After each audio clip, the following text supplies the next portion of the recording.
오늘 아침 일라디오. 오늘 아침 땅콩이나 호두 부럼 깨기 하셨는지요? 또 처음 만난 사람에게 내 더위 사가라 하면서 올해 더위도 잘 파셔야겠고요. 오곡밥과 나물도 맛보시면 좋겠습니다. 오늘 한 해의 첫 보름달이 뜨는 정월 대보름입니다. 대표적인 절식 오곡밥은 신라시대 제사상에 올리던 약밥에서 유래했다고 하는데요. 예로부터 정월 대보름에는 오곡밥을 먹으며 몸을 보양하는 전통이 이어져 왔습니다.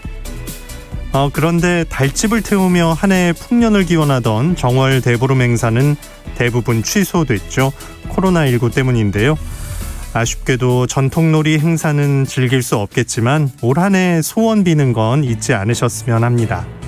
코로나19가 빨리 종식되고 모두 편안하고 행복한 한 해가 되고 올 한 해 농사도 잘 되기를 간절히 바라보겠습니다. 2월 15일 화요일 오늘 아침 일라디오 출발합니다. 저는 아나운서 김재홍입니다.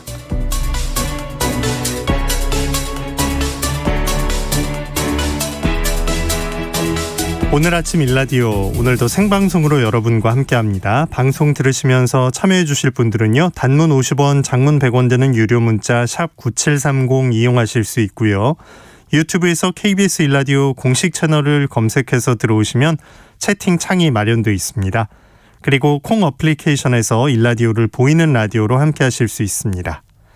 오늘도 퀴즈로 문을 엽니다. 새농퀴, 정답 맞춰주신 분들 가운데 20분께 선물 드립니다. 농촌진흥청에서 제공하는 웰빙 혼합 잡곡 세트, 모바일 커피 쿠폰 등의 풍성한 선물 준비하고 있습니다. 잘 들어보시고요. 정답 맞춰주시기 바랍니다. 이번 주 새농퀴 두 번째 힌트 지금 나갑니다.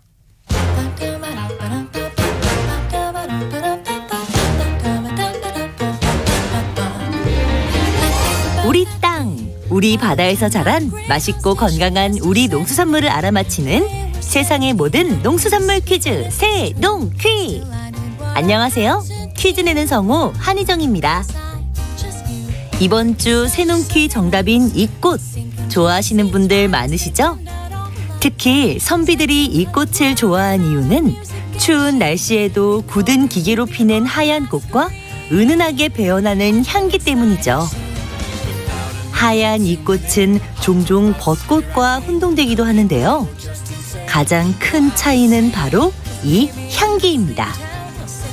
벚꽃에는 향기가 거의 없지만 봄철 이 꽃밭은 아주 향기롭습니다.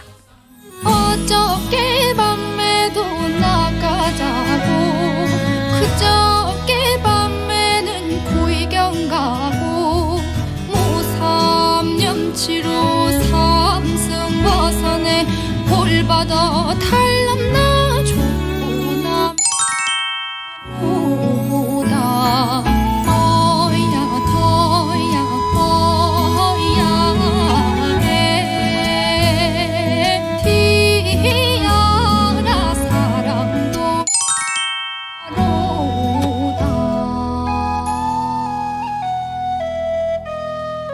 이 꽃의 이름이 붙은 타령, 송수희 씨의 음성으로 일부 들으셨는데요.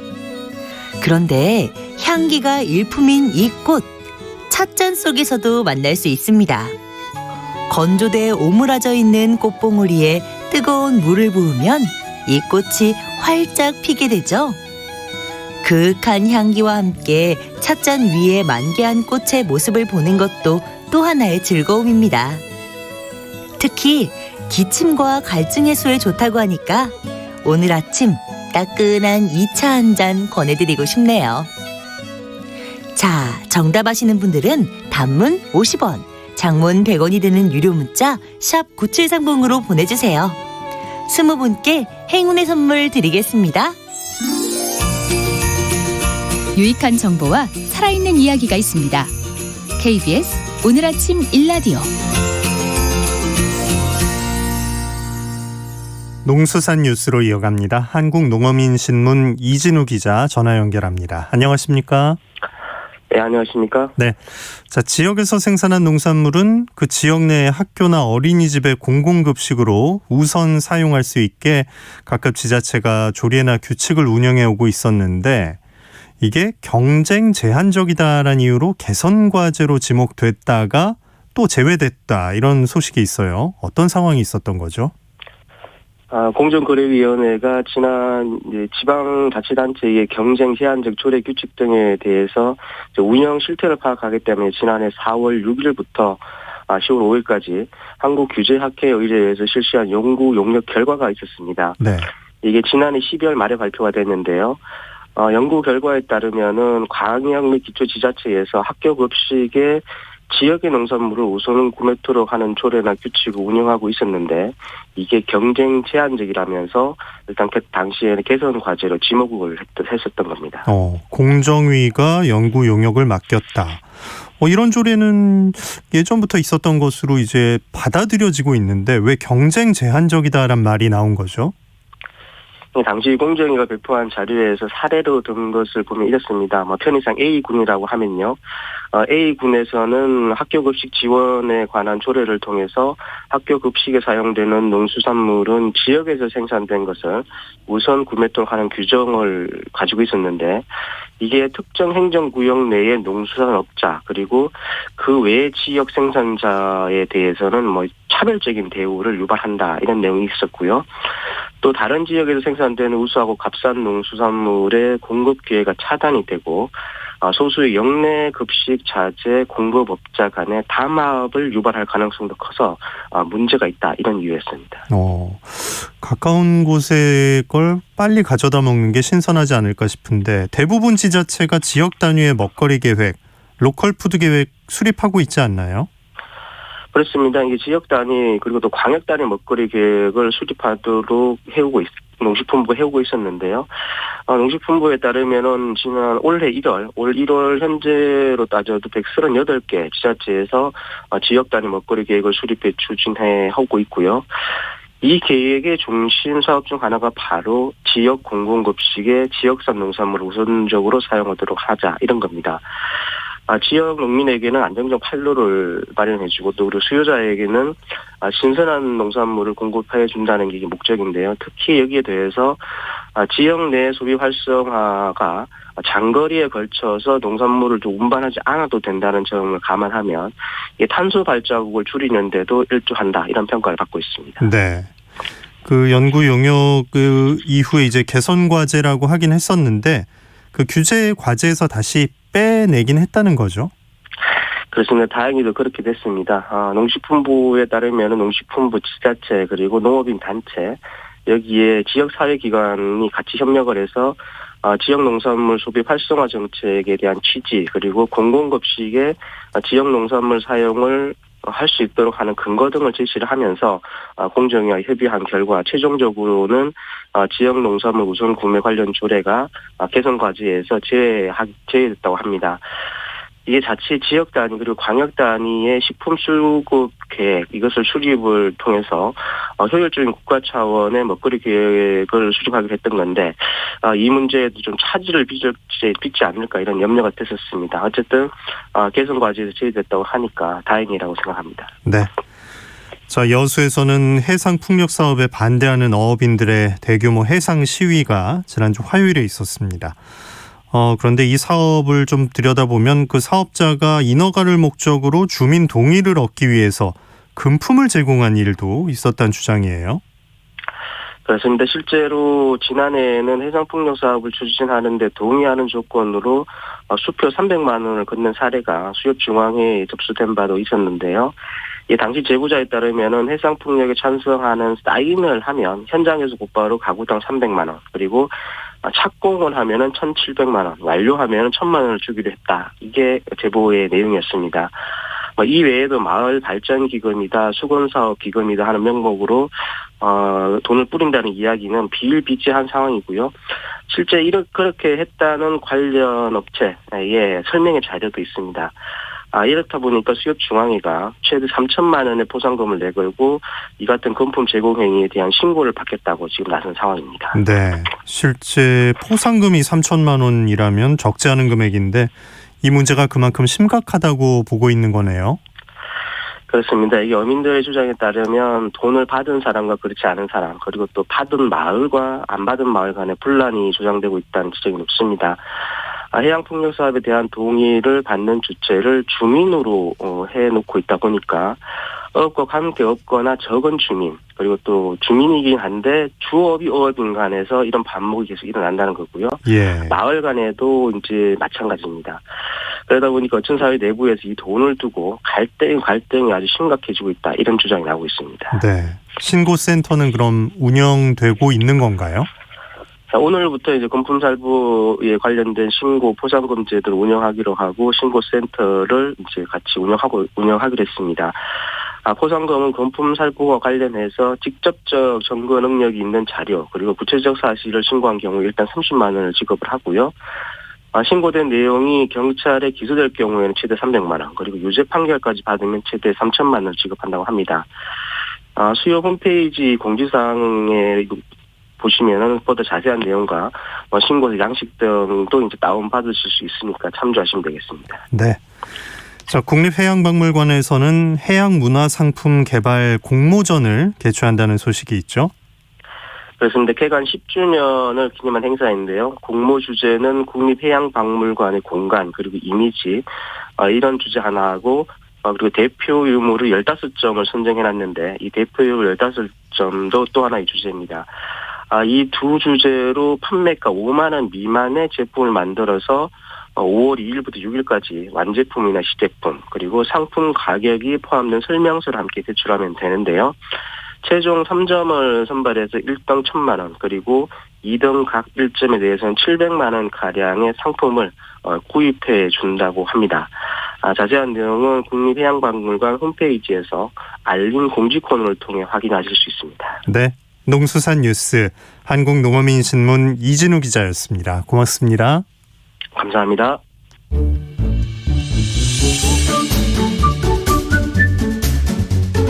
아침을 여는 기분 좋은 습관.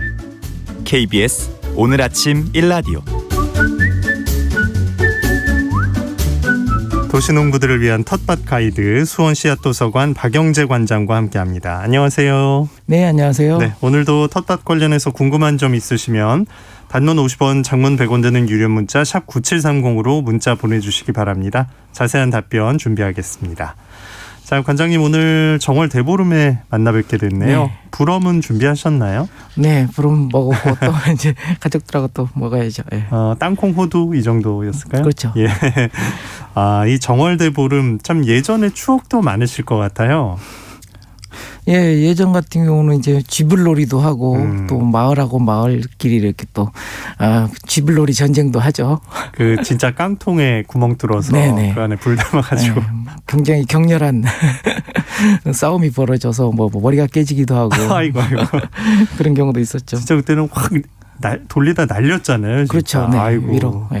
지금 생각해 보면 진짜 추억입니다. 예. 저희 이제 농사짓는 공동체에서는 이제 정월 대보름이면 요즘은 이제 고사로 이렇게 대신합니다. 그래서 풍년을 기원하는 거. 그렇죠. 한 해 네. 풍년을 기원하는 그런 고사를 지내고 있기도 합니다. 네.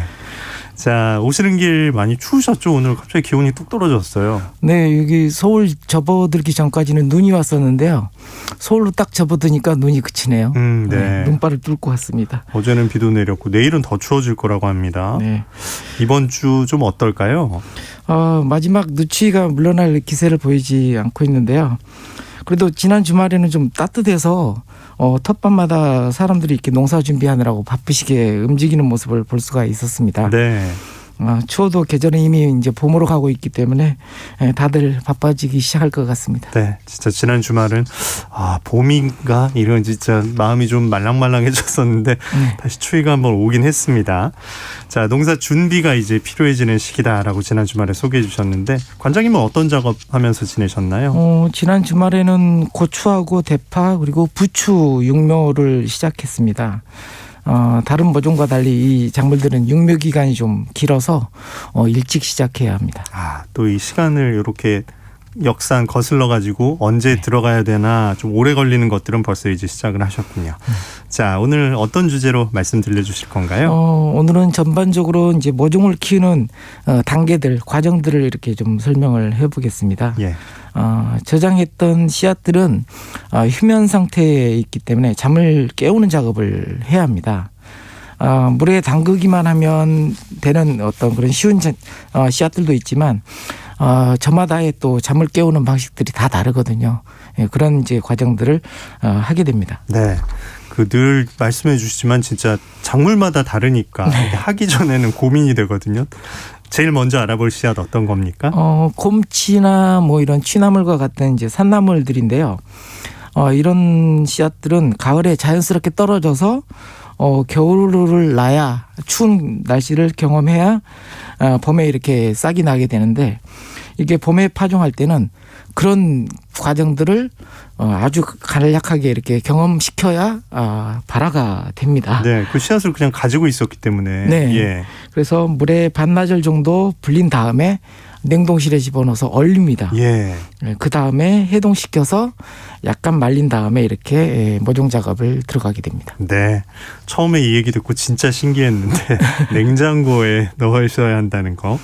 자, 나물류는 이렇게 얼렸다 해동을 시켜서 모종을 하게 되고 또 다른 종자는 어떻습니까? 딱딱한 껍질에 쌓여있는 호박이나 박과 같은 씨앗들은 껍질 한쪽을 깨줘서 물이 잘 스며들고 발화가 골고루 이렇게 자라게 해야 합니다. 타원형이지만 약간 뾰족한 부분에 새싹이 자라는 부분이 있고요. 예. 반대편 약간 둥그런 부분은 이제 떡잎, 그러니까 배젖이 있는 부분입니다. 그래서 새싹 부분을 자르지 말고 뾰족한 부분을 자르지 말고 동그란 부분 끝을 살짝 깨주면 네. 물이 고루 스며들어서 싹이 잘 자랍니다. 또 목화와 같이 껍질에 이렇게 기름이 있는 씨앗들은 물을 흡수할 수 없죠. 그래서 기름이 있는 목화 껍질을 고운 사포로 이렇게 갈아주거나 아니면 주방 세제에 반나절 정도 이렇게 담궜다가 세제를 잘 씻어내고 이렇게 파종을 하게 됩니다. 이야, 기름기를 없애주는 거군요. 네. 박과 씨앗 그 깰 때는 뭘 이용하면 좋을까요? 동그란 부분. 예. 주로 이제 이로 이렇게 살짝 깨물기도 하는데요. 네. 네. 손톱으로도 이렇게 깨도 살짝 이렇게 잘 깨주면 깨집니다. 알겠습니다. 물이 잘 스며들게 하기 위해서 그런 방법을 쓰는 거군요. 이렇게 한 다음에 이제 심어야겠죠? 네. 고추와 같이 이제 오래 걸리는 작물은 넓고 좀 10cm 정도 깊이 정도 되는 삽목상자 또는 이제 삽목판이라고 하는데요. 여기다 넓게 이렇게 파종을 해서 본잎이 나올 정도로 자란 다음에 개별 포트에 옮겨 심는 이식 작업을 하게 됩니다. 이런 넓은 삽목판에 파종하는 방법은요. 먼저 바닥에 양파망 같은 걸 깔고 그 위에 모래를 한 5분의 1 정도 이렇게 깔아줍니다. 그리고 그 위에 모종흙 상토를 전체 높이의 한 5분의 4 정도로 깔아주고 이렇게 평평하게 펴주게 됩니다. 예, 맨 바닥에는 양파망이랑 모래가 있는 거군요. 네. 자, 그럼 이제 파종을 해야 하는데 조심할 점이 뭘까요? 씨앗을 파종할 때 씨앗이 이제 고루 펼쳐져야 되는데 이게 이제 겹치면 안 되거든요. 그래서 씨앗의 양의 씨앗 양과 한 20대 1 정도로 모래와 섞어서 이렇게 뿌려주게 되면 씨앗이 겹치지도 않고 아주 고루 이렇게 뿌려지게 되고요. 이게 요령이네요. 네, 예. 특히 이제 아주 미세한 씨앗은 보이지가 않기 때문에 이렇게 모래가 뿌려진 곳에 씨앗이 있겠다 이렇게 생각하고 이렇게 파종을 하면 됩니다. 그 작업 이후에 이제 그 위에 모종흙 상토를 덮게 되는데요. 씨앗마다 햇볕을 좋아하는 상추, 곰치와 같은 국화과 작물들은 햇볕을 보게 해야 하고요. 그다음에 또 그 파라든지 부추라든지 양파와 같은 씨앗들은 또 햇볕이 없어야 발화가 잘 됩니다. 네. 그래서 좀 두툼하게 이렇게 깔아줘야 됩니다. 그래서 보통은 이제 씨앗 두께의 2-3배 흙을 덮게 되지만 햇볕을 좋아하는 국화과 작물, 상추라든지 뭐 쑥갓이라든지 이런 작물들은 거의 덮는 둥 마는 둥 이렇게 하게 됩니다. 예, 특징을 잘 알고 있어야겠네요. 파종을 마쳤으면 그 다음 단계는 뭔가요? 이렇게 파종한 이후에 이제 물을 뿌려야 하는데요. 예. 물을 위해서 이렇게 물조리개로 이렇게 뿌리게 되면 흙이 쓸리죠. 조심스럽네요. 네, 그래서 예. 씨앗도 같이 쓸려서 고루 펴놓은 씨앗들이 또 이렇게 몰리게 되고 겹치게 되는 일이 벌어집니다. 그래서 위에다가 이렇게 물을 뿌리지 말고 삽목판이 들어갈 수 있는 큰 대야에다 물을 붓고 삽목판 절반만 잠기게 이렇게 담궈서 아래로부터 이렇게 물이 흡수되도록 해야 합니다. 판 전체를 들어서 물에 잠기게 하는 거군요. 예, 전체가 들어가면 안 되고요. 안만? 살짝 밑에 예. 이렇게 들어가게 하면 이제 물을 아래에서부터 이렇게 흡수하는데 이걸 이제 저면 관수라고 합니다. 윗부분까지 이제 물이 스며 올라온 곳이 보이면 담궜던 것을 꺼내서 새싹이 자라기 전까지 물이 마르지 않도록 위에다가 신문지로 이렇게 덮어줍니다. 예. 국화과 작물은 햇볕을 좋아한다고 했으니까 이제 하얀 신문지로 이렇게 좀 덮어주고요. 그리고 햇볕을 싫어하는 파와 같은 작물들은 대개 이제 검정 종이로 이렇게 덮어주면 좋습니다. 그리고 이제 온도를 관리할 수 있는 이제 온상에다 이걸 이제 배치를 하게 되는데요. 낮 기온은 25도 그리고 밤 기온은 15도 정도로 유지될 수 있도록 합니다. 아무래도 낮 기온과 밤 기온의 이제 차이는 자연스럽게 벌어지는데 이렇게 차이가 있어야 건강한 모종을 기를 수가 있습니다. 예. 너무 일정하면 이게 모종한테는 더 안 좋을 수 있네요. 자, 이게 좀 많이 자라난다면 그 다음엔 이제 밭으로 옮기는 거겠죠? 밭을 옮기는 이제 정식 이전에 이걸 더 키우는 이제 이식 작업이라는 것을 하게 됩니다. 예. 넓은 판에 키운 모종들은 이제 본잎이 나오면 이식 작업을 시작하는데요. 개별 포트나 이제 개별 포트가 연결된 이런 연결 포트라고 하는 데에 옮겨 심습니다. 포트의 크기는 이제 49에서 209 넘는 것까지 아주 좀 다양한데요. 그래서 숫자가 많을수록 심을 수 있는 크기는 작아집니다. 그래서 호박과 같이 뿌리를 많이 확보해야 되는 작물들은 49라고 해서 이제 넓은 데다 심게 되고요. 고추나 토마토와 같은 것은 59에서 62구 정도에다가 심게 되고요. 파나 부추와 같은 작물들은 209 이상의 이제 아주 자그마한 포트에다 이렇게 심습니다. 처음부터 이런 포트에 심는 것도 있지만 고추처럼 오래 걸리는 것들은 이렇게 이식 작업을 해서 키우게 됩니다. 예. 요걸 이제 나중에 밭으로 갈 때 좀 더 수월하게 할 수 있겠네요. 네. 이식 작업도 이렇게 해야 되는데 언제 이게 하면 되는 건지 좀 확인할 점들이 있겠어요. 네, 모종을 다 키워서 이제 원래의 밭으로 심는 이제 정식이라는 과정들을 하기 전에 2주 전부터는 이제 모종 굳히기라는 작업을 하게 됩니다. 굳힌다. 예. 네. 온실에서 자랐던 모종들은 물도 잘 주고 온도도 잘 관리했기 때문에 밭에서 심어서 적응하는 시간이 좀 오래 걸리게 돼요. 그래서 이게 모종을 좀 굳히는 경화 작업이라고 하는 작업을 하게 됩니다. 예. 바깥 기온과 비슷한 곳에서 낮에는 꺼내놨다가 밤에는 들여놓는 방식으로 온도 적응을 시키기도 하고요. 물도 좀 덜 줘서 잔뿌리가 많이 발달할 수 있도록 이렇게 하는 일이 이제 모종 굳히기에 들어간 과정입니다. 잘 좀 기르다가 약간 힘들게 만드는 거네요. 네. 예.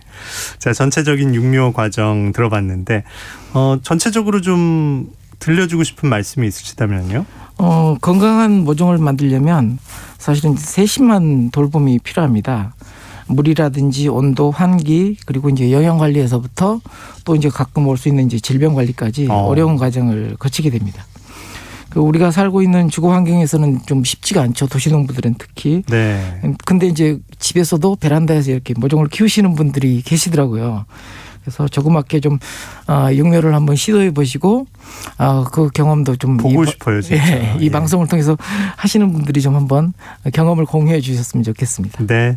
이런 얘기 나누면서 진짜 얻는 지식도 있고 재미도 있고 또 실천했을 때 오는 그 기쁨이 있을 것 같습니다. 자, 청취자 문자 하나만 소화해 주시죠. 5325님께서 작두콩 어떻게 재배해야 잘 자랄까요? 심는 방법 좀 알고 싶습니다 하셨어요. 네, 작두콩은 이제 보통 모종으로도 나오고 그 다음에 이렇게 씨앗으로도 이렇게 심을 수 있는데 네. 보통 4월 말 정도에 이렇게 일찍 좀 심으시는 게 좋습니다. 왜냐하면 늦가을까지 서리 내리기 직전까지 계속 꽃이 피거든요. 네.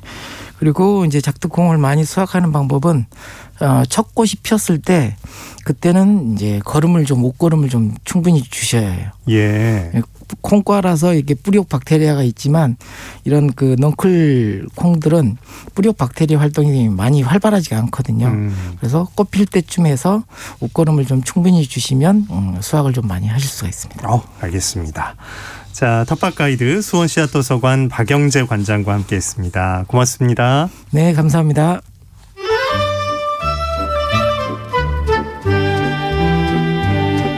아침을 깨우는 정겨운 이야기가 있습니다. 매주 월요일부터 토요일 오전 6시 15분 KBS 오늘 아침 일라디오. 이번 순서는 민족문화콘텐츠연구원 박재희 원장이 전하는 고전으로 세상 읽기 시간입니다. 함께 들어보시죠. 안녕하십니까. 고전의 대문 박재희입니다. 한 해가 시작한 지 바로 어제인 듯 하더니 벌써 2월의 중반이 지나가고 있습니다. 할 일은 쌓여 있고 해놓은 일은 별로 없을 때 우리는 자주 사용하는 사자성어가 일모 도원입니다. 날일자에 해 저물 모자 일모, 해는 저물고 길도자에 멀원자 도원, 가야 할 길은 멀다라는 뜻이죠. 일모 도원이 나온 유래는 초나라 망명객이었던 오자서의 복수 이야기입니다. 초나라 평왕의 신하 오사의 아들이었던 오자서는 간신배의 모함으로 아버지와 형이 처참하게 살해당하자 끝까지 살아남아 복수할 것임을 다짐하며 오나라로 망명하죠. 오나라 공자였던 함려를 왕으로 만들며 킹메이커로 부상합니다.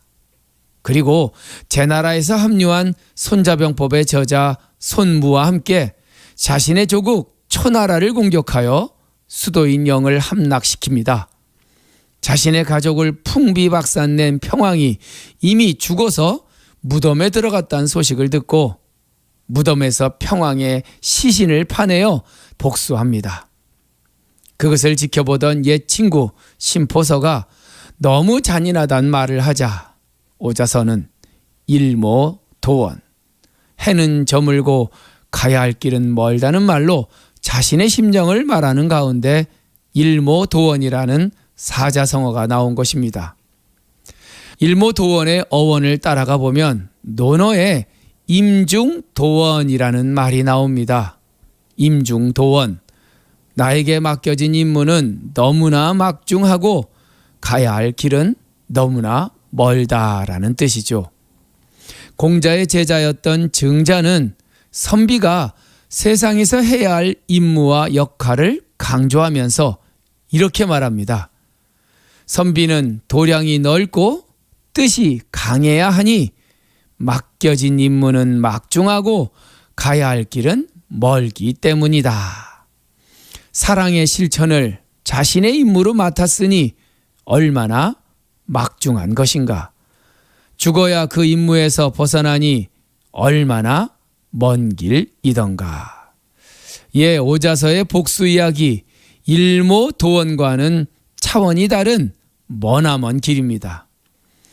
오자서는 복수할 시간이 없다고 한탄했다면 증자는 세상을 위해 일할 시간이 없다고 한탄했으니 어떤 사람에게 시간은 복수의 시간이고 어떤 사람에게 시간은 세상을 위한 선행의 시간입니다.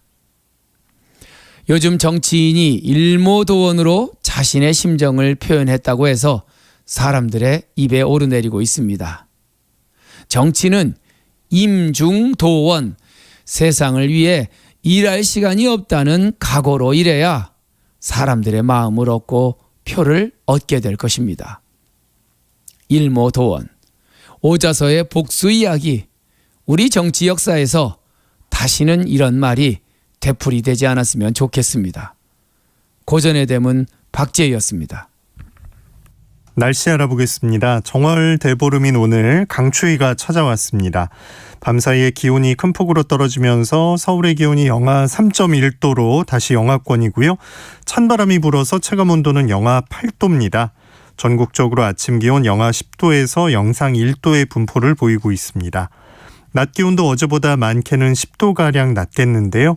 서울이 영하 1도, 광주는 2도, 부산 6도, 제주 6도에 머물겠습니다. 지금 중부와 전북 곳곳에 약하게 눈이 날리고 있습니다. 아침까지 이어지겠고요. 낮부터는 하늘이 점차 개겠지만 밤부터 다시 충청, 호남, 제주도에 눈이 내리겠습니다. 내일과 모레는 기온이 더 떨어지면서 막바지 추위가 절정에 달할 전망입니다. 기온이 큰 폭으로 떨어지면 비와 눈이 내린 지역에서는 빙판길이나 도로에 살얼음도 발생할 수 있으니까요. 운전하실 때 속도 줄여서 하시기 바랍니다. 오늘 아침 일라디오 듣고 계십니다. 지금 시각 6시 45분입니다.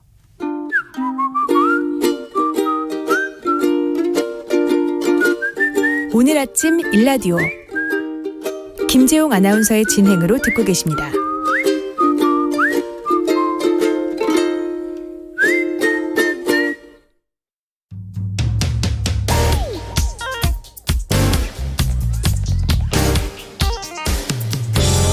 오늘 아침 뉴스 브리핑 정상근 기자와 함께합니다. 안녕하십니까? 네, 안녕하십니까? 네, 코로나19 상황 어떻습니까? 네, 어제 코로나19 신규 확진자 수는 54,619명이었습니다. 이 전날보다 1,800여 명 정도 줄었습니다만 이 지난주에 비해서는 1.5배 정도 많아지면서 월요일에 발표된 확진자 수 기준으로는 역대 최다치를 다시 한번 경신했습니다. 그리고 위중증 환자도 306명으로 17일 만에 300명대로 올라섰습니다.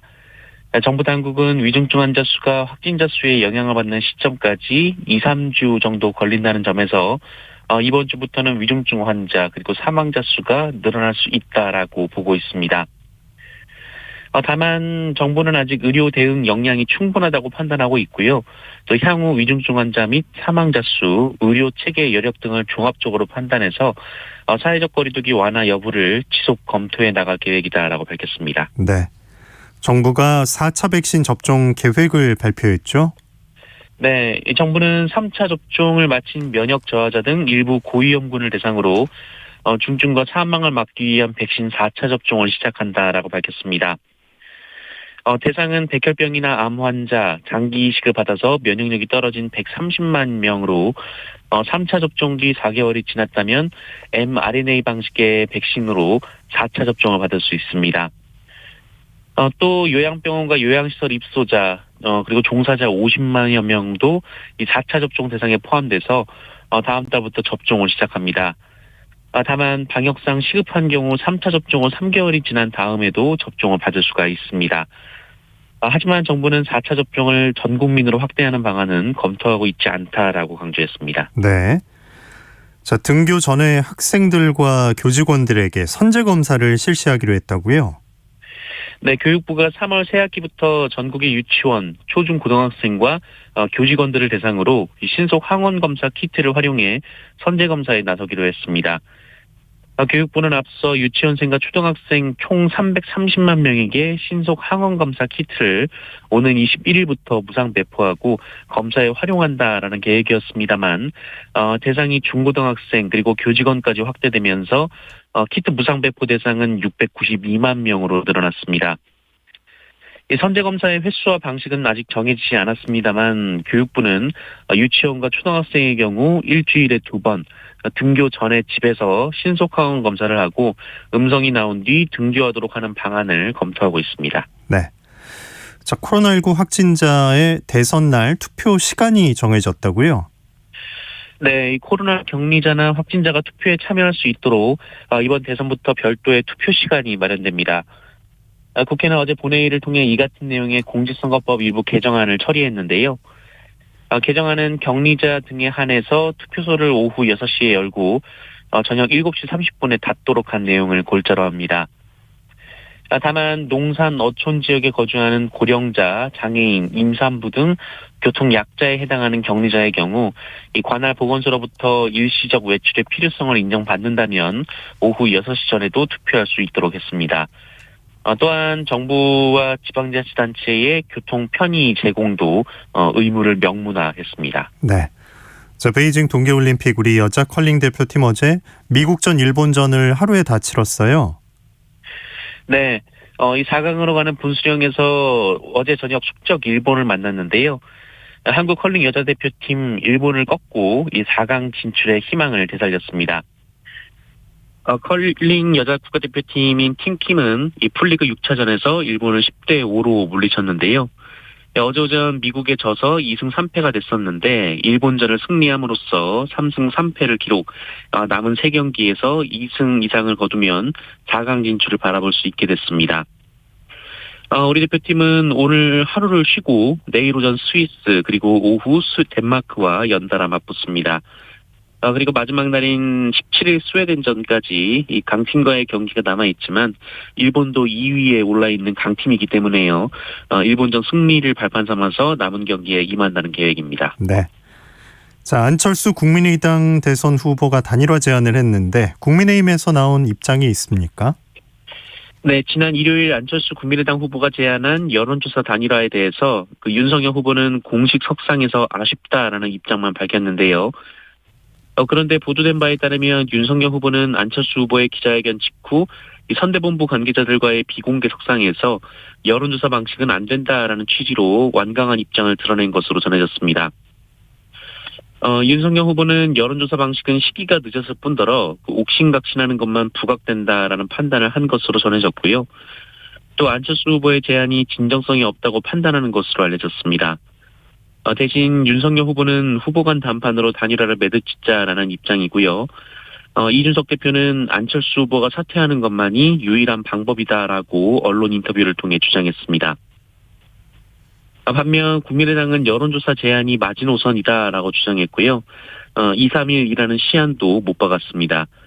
최진석 국민의당 상임선대위원장은 이견을 좁혀나갈 의사가 없고 마지막 제안을 한 것이다라고 밝혔습니다. 네.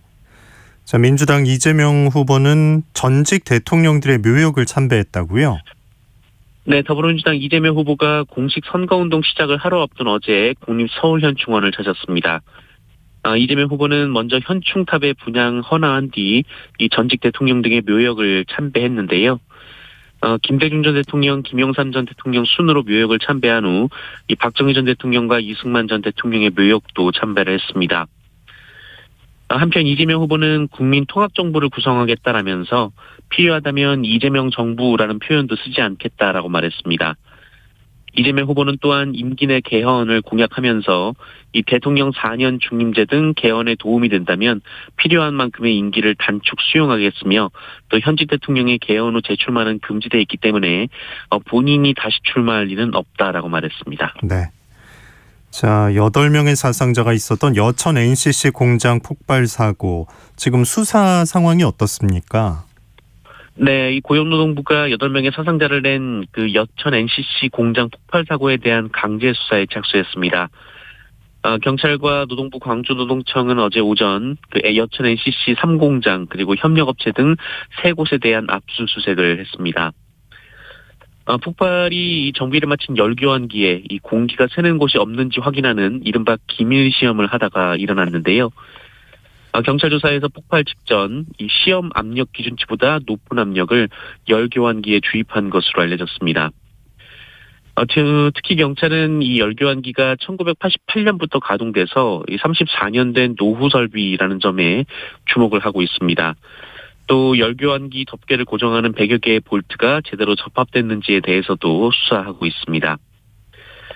한편 이 폭발한 열교환기가 지난해 안전점검에서는 적격 판정을 받았다고 하는데요. 경찰은 결함 여부를 확인하기 위해서 국가수에 정밀 감식을 의뢰했고요. 또 노동계는 4년 전 이 열교환기 청소 작업 뒤 가스가 누출되는 비슷한 사고가 있었다면서 이 근본적인 대책 마련을 위해서 노동계가 참여한 공동조사단을 꾸릴 것을 촉구했습니다. 네. 자, 순천에 있는 한 어린이집에선 아동학대 의심 신고가 들어왔다고요? 네, 전남 순천의 한 가정어린이집에 19개월에 불과한 여아가 난방이 들어오지 않는 베란다에 홀로 격리된 사실이 전해졌습니다. 이 사건이 지난달 27일 발생했는데요. 이 아이의 모친이 확인한 결과 한 번은 무려 55분간 격리가 됐고 또 한 번은 20여 분간 격리가 됐습니다. 이날 순천의 최저 기온이 영하 0.7도였다라고 하는데요.